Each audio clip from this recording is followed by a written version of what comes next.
নিজের মেয়েকে ধর্ষণ করেছে তার বাবা। থানায় মায়ের সঙ্গে গিয়ে বাবার বিরুদ্ধে এই অভিযোগ জানায় মেয়ে। অভিযোগ আরও ছিল স্ত্রীর উপর অত্যাচারের, কিন্তু স্বামীর বক্তব্য ছিল এ সবই মিথ্যে।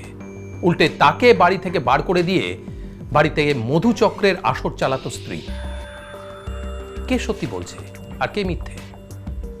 আজ আপনাদেরকে শোনাবো শোষণা থানা এলাকার ব্যানার্জি পাড়া লেনের একটি ঘটনা।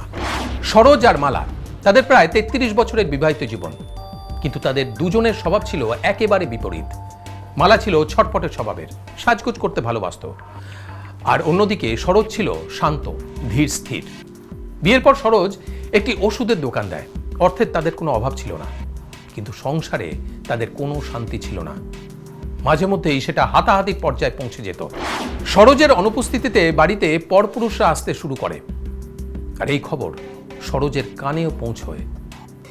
একদিন সরোজ তার স্ত্রীকে হাতে নাতে ধরার জন্য দোকান ফেলে বাড়িতে আসতেই তার চোখে লঙ্কার গুঁড়ো দিয়ে দেয় তার স্ত্রী। এমনকি তার পুরুষ সঙ্গীদের দিয়ে ঘাড় ধাক্কা দিয়ে বাড়ি থেকে বের করে দেয় সরোজকে। এরপর সে নিজেই থানায় গিয়ে তার স্বামীর বিরুদ্ধে 498 এবং 376 ধারায় মামলা রুজু করে। এমনকি তার নিজের মেয়েকে দিয়ে বলায় যে তার বাবা তাকে ধর্ষণ করেছে। যদিও মেয়ে এই কথা প্রথমে বলতে রাজি হয়নি, কিন্তু তাকে খেতে না দিয়ে, ভয় দেখিয়ে, তাকে বেরোতে না দিয়ে তাকে বাধ্য করেছিল থানায় গিয়ে এসব কথা বলতে। দেখুন, একটা সুস্থ দাম্পত্য তখনই তৈরি হয় যখন পরস্পরের প্রতি শ্রদ্ধা থাকে। মনে রাখবেন, বাবা মায়ের সুস্থ স্বাভাবিক দাম্পত্য সন্তানের ভবিষ্যতের ক্ষেত্রে একটি অতি গুরুত্বপূর্ণ বিষয়।